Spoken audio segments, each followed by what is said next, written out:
존경하는 국민 여러분, 사랑하는 강원대의원 동지 여러분, 민주당의 김두관입니다. 누구의 민주당도 아닌 더불어민주당의 김두관입니다. 유례없는 폭염 속에서 전국 17개 시도당 대회를 치르느라 여러분 정말 고생 많으셨습니다. 관계자 여러분, 실무자 여러분 감사하고 고맙습니다. 저는 이런 식의 전당대회는 바꿔야 한다고 생각합니다. 차라리 전국을 몇 개월 간격으로 묶어서 1박 2일 동안 치르면 어떻겠습니까? 첫날에는 의결할 사람들에 관한 토론도 하고 저녁 식사 후에는 당원들끼리 화합도 다지고 이런 기회를 이용해 정책 홍보도 하는 축제의장이 되었으면 합니다. 스웨덴의 알미날린 정치 박람회처럼 덴마크의 볼게베데 같은 정치 축제를 만들어 일반 국민도 참여해 소통하는 기회가 된다면 정 멋진 더불어민주당의 당원대회가 되지 않겠습니까? 저에게는 꿈이 있습니다. 무엇보다 한반도 평화입니다. 나아가 평화와 통일 그리고 번영입니다. 남쪽과 남해에서 태어난 제가 제 국단인 환경북도 원성에서도 살 수 있어야 하지 않겠습니까? 젊은 시절부터 상상했던 일이지만 생각만 해도 가슴이 벅찹니다. 윤석열 대통령이 8월 15일 광복절 개축사에서 밝힌 통일론은 북한에 대한 선전포고와 같았습니다. 국제법적으로 남북은 유엔에 동시가입은 다른 나라입니다. 대한민국 체제를 북한에 강요하는 것은 흡수 통일론을 대놓고 주장하는 것이며 이런 남북 대결을 고조시키는 결과를 가져올 것입니다. 평화가 안보고 평화가 경제며 평화가 미래입니다.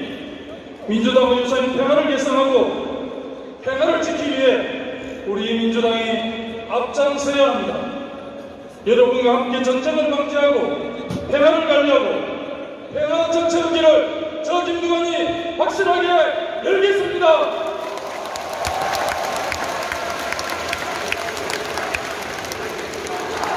제게는 두 번째 꿈이 있습니다. 양극화 완화와 균형 발전입니다. 세계불평등연구소 발표에 따르면 우리나라 상위 1% 부자가 전체 자산의 36%를 차지하고 상위 10% 부자가 59%를 차지하고 있다고 합니다. 하위 50% 국민 딱 절반이 갖는 순자산 합계는 고작 6%라고 합니다.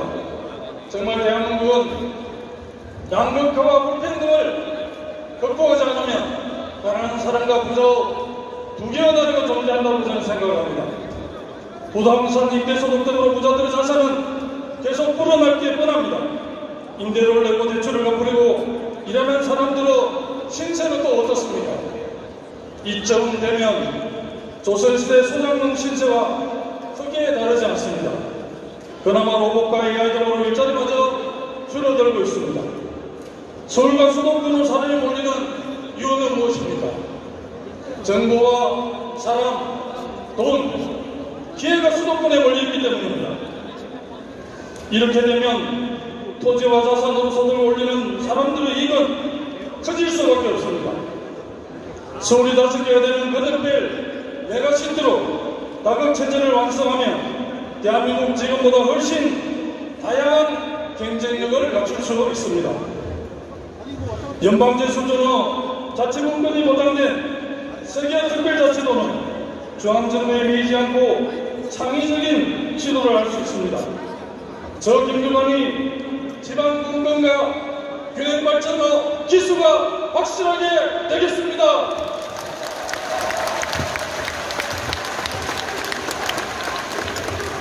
강원대의원 동지 여러분, 제게 또 하나의 꿈이 있습니다. 사람답게 사는 세상을 만드는 꿈입니다.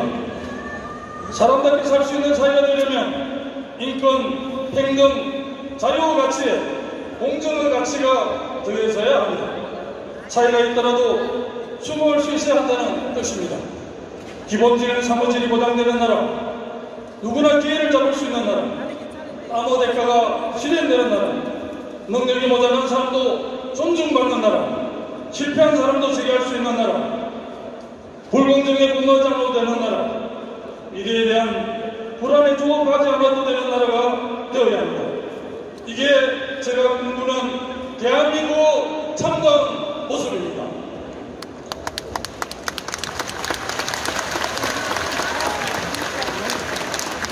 당원대의원 동지 여러분, 대한민국 미래를 위해서는 반드시 정치를 혁신해야 합니다. 87 체제인 성자독식, 재앙적 대통령제와 성자독식 양당 정치를 바꿔야 합니다. 개헌하지 않으면 제2의 박근혜, 제2의 윤석열이 또 나올 수밖에 없습니다. 민생을 뒷전으로 한 양당 대결 정치를 끝낼 수 없습니다. 5년 단임제를 4년 중임제로 바꾸고 다당제를 구현한 개헌으로 제7공화국을 열어야 합니다. 윤 대통령은 자신의 임기 1년을 단축하고 개헌에 나서는 결단을 해야 합니다. 생산적인 정치가 되려면 경쟁 결과에 승부하는 문화와 아울러 다수의 논리가 다수의 독재가 되지 않도록 경계해야 합니다. 자신들 견해 옳다고 믿는 다수의 지배는 전쟁 군주 지배만큼 위험하다고 한 19세기의 정치 철학자 토크비르 지적을 되새겨야 할 때입니다. 소수 목소리가 반영될 수 있도록 다당제로 전환하고 유권자 의지가 제대로 반영될 수 있도록 연도율을 강화하거나 서로 투표제를 도입하는 등 제도를 바꾸고 혁신해야 합니다. 저는 정치 혁신을 위해서는 우리 당부터 배워야 한다고 생각합니다. 우리 권리당원 선거인단만 해도 122만 명입니다. 그런데 당원 선거인단으로 투표율은 30% 남짓됩니다. 계산해 보십시오. 30%의 가반수는 15% 아닙니까? 거기에가 16% 받으면 당권을 줄 수 있는 게 현재 우리 당원입니다. 이런 당원 누가 만들었습니까? 대의원 여러분 동의하셨습니까? 누구 동의를 얻었습니까? 오래전의 일이지만 박세떡이 논란이 생각납니다. 현직 대통령 이름이 사망한 사람의 이름이 선거에 내밀고에 올라 개망신을 당했던 사건입니다. 당시 대선에서 우리 당은 역사상 가장 큰 차이로 패배했습니다. 그게 역사입니다. 이런 역사를 반복하면 되겠습니까? 월 천원 사무당비를 6개월 이상만 내면 권리당원이 됩니다. 당원 노조를 받든다거나 특별한 갱년을 요구하지도 않습니다. 이런 제도는 바뀌어야 합니다. 당원 노조당 최소한의 가정 지도를 하면 돈으로 부작용을 줄일 수 있고 의사결정 수준도 높일 수 있습니다. 당원으로서 의결권을 행사하려면 엄중한 책임이 있게 따릅니다. 그게 제1야당 민주당의 진로를 결정하는 게 가벼운 일입니다. 대한민국 미래를 바꿀 수 있는 중대한 참여입니다. 무신분리비라고 했습니다. 극과 속이 다르지 않는 신뢰받는 정치가 절실합니다. 국민께 신뢰받는 민주당이 되는 길, 저 또한 절대 포기하지 않겠습니다.